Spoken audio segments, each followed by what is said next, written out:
কোরআনে কারীম তেলাওয়াতের যে সিজদা রয়েছে সেটি কিভাবে সিজদা করব, কি দোয়া পড়ব, কি নিয়মে করব তা বিস্তারিত জানাবেন ইনশাআল্লাহ। আলহামদুলিল্লাহি রাব্বিল আলামিন ওয়া সাল্লাল্লাহু আলা নবিনা মুহাম্মাদিন ওয়া আলা আলিহি ওয়া সাহবিহি আজমাইন, আম্মা বাদ। তেলাওয়াতের সিজদা, কোরআনে কারীমে যে সিজদার আয়াতগুলি রয়েছে সেগুলি পড়লে সিজদা দিতে হয়। যে পড়বে যে শুনবে উভয়কে সিজদা দিতে হয়। তেলাওয়াতের সিজদা গ্রহণযোগ্য মত অনুযায়ী এটা সুন্নাহ মুআক্কাদা।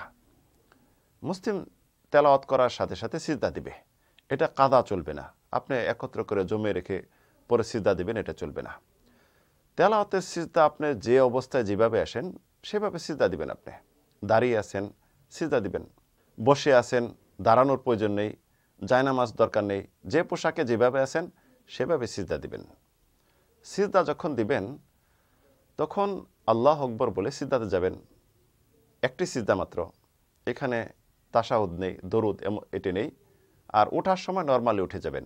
তবে সলাতের ক্ষেত্রে যখন সলাত আদায় করবেন, সিজদা তেলাওয়াত করবেন, তখন কিন্তু তাকবীর দিয়ে সিজদাতে যাবেন এবং তাকবীর দিয়ে সিজদা থেকে উঠবেন। যে বিষয়ে আবু হুরায়রা থেকে বর্ণিত এবং অসংখ্য সাহাবী হাদিস বর্ণিত রয়েছে।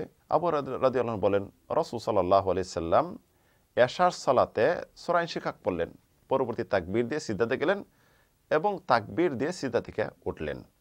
কোরআন কারীমের তেলাওয়াতে যে সিজদা রয়েছে তে কি দোয়া পড়বেন? সিজদাতে মূলত সিজদার যে তাসবিহ, সালাতে সিজদার তাসবিহ দোয়া যেটা সেটি পড়বেন। সুবহানা রাব্বিয়াল আ'লা এটি পড়বেন। এমনভাবে সুবহানাকা আল্লাহুম্মা রাব্বানা ওয়া বিহামদিকা আল্লাহুম্মা ইগফিরলি এটা পড়বেন। এমনভাবে আরও যে তাসবিহ বা জিকির রয়েছে, দোয়া রয়েছে, সুবহুন কুদ্দুসুন রব্বুল মালাইকাতু রূহ, এমনভাবে আপনি পড়তে পারেন সাজাদা ওয়াজহিয়া লিল্লাযী খালাকাহু ওয়া শাক্কা সামাহু ওয়া বাসারাহু বিহাওলিহি ওয়া কুওয়াতিহি ফাতাবারাকাল্লাহু আহসানুল খালিকিন, আল্লাহুম্মা আকতুব লি বিহি ইনদাকা আজরান ওয়া দা আন্নি বিহা বিজরান ওয়াজআলহা লি ইনদাকা যাখরান ওয়া তাকাব্বালহা মিন্নি কামা তাকাব্বালতাহা মিন আবদিকা দাউদ। এছাড়া আরও যে দোয়া, যদি চান যে বেশিক্ষণ সিজদা দিয়ে আপনি দোয়া করেন, সেই দোয়াগুলি পড়তে পারেন, এটা জায়েজ, যেহেতু সিজদা। তো এই সিজদা যে আপনি দিবেন, কয়টা সিজদা? মাত্র একটি সিজদা। সিজদা তেলাওয়া সুন্নাহ মুআক্কাদা। এই সিজদা তেলাওয়া আপনি যেখানে যাবেন সেখানে, আপনি গাড়িতে যানবাহনে বসে আছেন তখন কিভাবে সিজদা দিবেন? যেভাবে সম্ভব সেভাবে সিজদা দিবেন। হেঁটে যাচ্ছেন, কোরআন তেলাওয়াত করতেছেন, তখন আপনি সিজদা দিবেন। তো সিজদা যে তেলাওয়াত করবে সেও সিজদা দিবে, যে শুনবে সেও সিজদা দিবে। এটা হলো বিধান।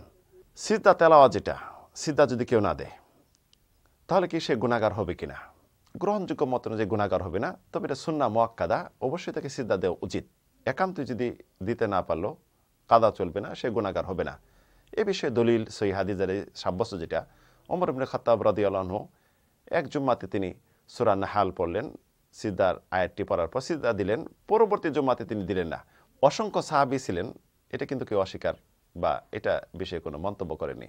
তো এই বিষয়ে স্পষ্ট সিজদা তেলা সুন্নাহ মুআক্কাদা, একটি সিজদা। সিজদাতে তাসবিহ সালাতের যেটা সেটাই আপনি পড়বেন এবং যে অবস্থায় আছে সেই অবস্থায় সিজদা দিবেন। আল্লাহ তাআলা আলাম ওয়া সাল্লাল্লাহু আলা নবিনা মুহাম্মদ।